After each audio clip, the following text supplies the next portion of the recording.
3 forbidden archaeology discoveries that will rock your boat. They're oop art, I guess. It's by Amanda Nick, Spirit Science. What are the true origins of humanity? There are so many ancient artifacts from the past that still perplex us today. How did ancient civilizations create such intricate and advanced technologies? There are so many mysteries surrounding mankind's history that we're only recently becoming aware of. There seems to be a lot more going on than meets the eye, and here are 3 of the most amazing forbidden archaeology discoveries to date. The first one is this beautiful Fuente Magna bowl, one of the most controversial artifacts in South America. It's because they seem to have hieroglyphs that are found in ancient Sumeria. In the large stone bowl, it's similar to a container for making libations, baptisms, or for purification ceremonies. It's found in the village near Lake Titicaca, and engraved with writing lining the bowl is clearly Sumerian, that is, from the Middle East. So how is that possible? The evidence. In 1992, an expedition in Chua discovered a bowl, which was unearthed by a local man some 30 years before, and it was all covered in glyphs. The stunning discovery was that the interior of this bowl was covered in what at first seemed cuneiform signs.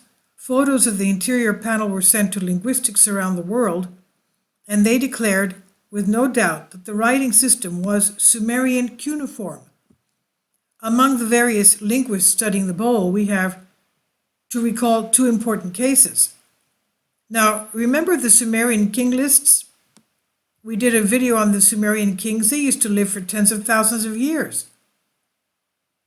And they had very advanced technology.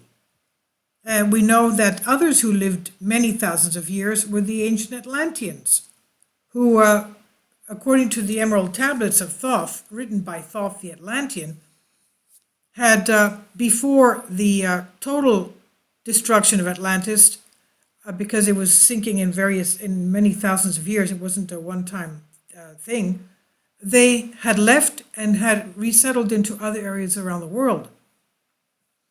Now, according to the evidence of the 1992 expedition, which discovered the bowl, the stunning discovery was that the interior of the bowl was covered with what at first sight seemed cuneiform signs, and the photo of the interior panel were sent to linguistics around the world, who declared that it was definitely Sumerian cuneiform.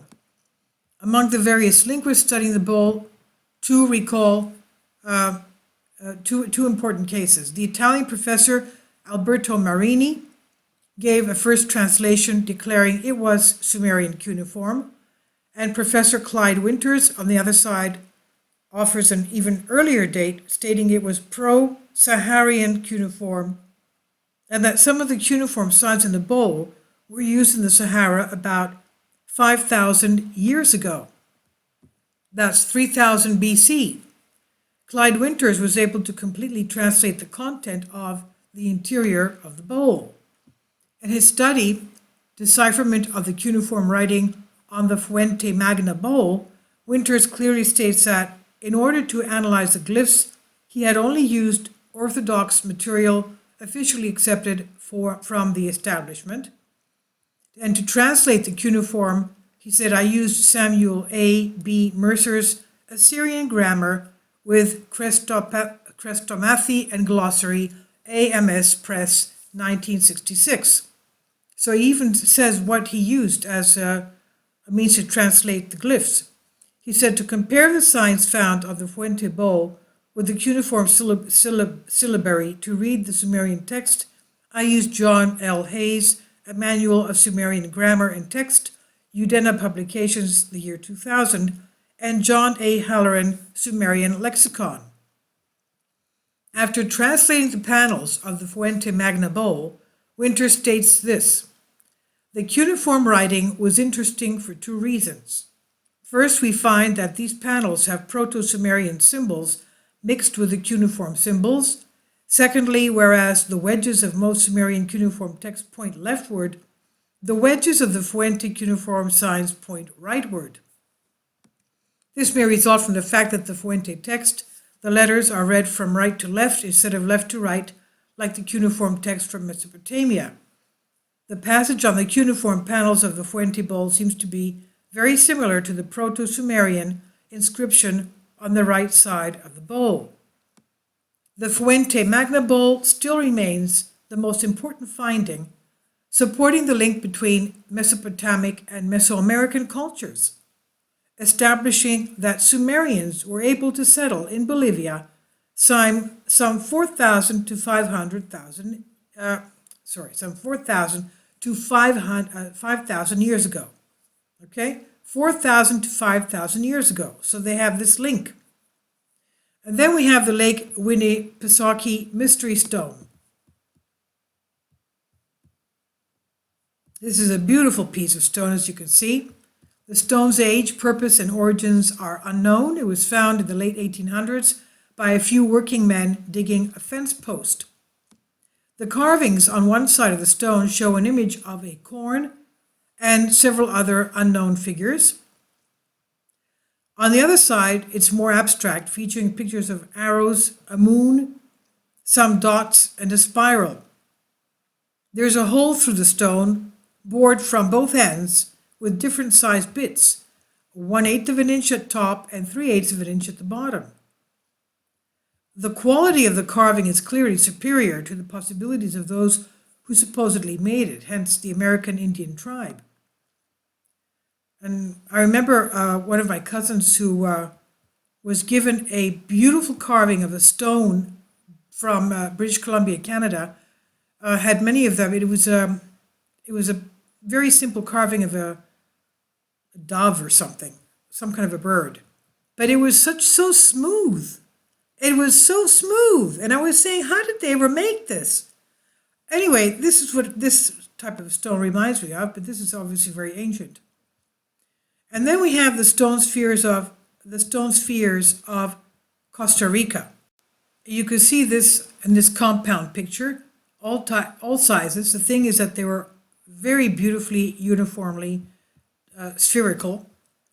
So these stone spheres of Costa Rica, it's an assortment of over 3,000 perfectly carved round stones, the largest weighing up to 16 tons. There's no solid explanation as to why, how, or when they were placed there. How did these big balls get carved so smoothly, big and small? They were carved so smoothly without the use of any advanced technology. There's so much more going on in our world than we're really being taught. Amazing. Okay, so this is by Amanda Nix, Spirit Science, editions by Humans Are Free.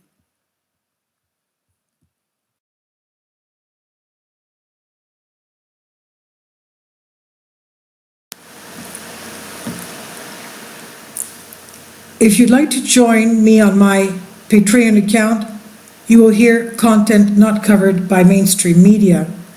These riveting stories will be based on my research, and I will state my opinions and give my personal insight on diverse and controversial subjects and world events not covered by mainstream media, and not supported by YouTube guidelines. So whatever I have on my Patreon, most of those will not be on my YouTube channel. Please consider becoming a member today. More of the most significant and important videos will be on my Patreon channel. Your support helps me to continue my research and keeps this YouTube channel alive. And we depend on your support, your generous charity, because we help economically challenged families here in Athens, Greece, in Kapota, and we also help the young generation with university tuition and the community around our church. Thank you.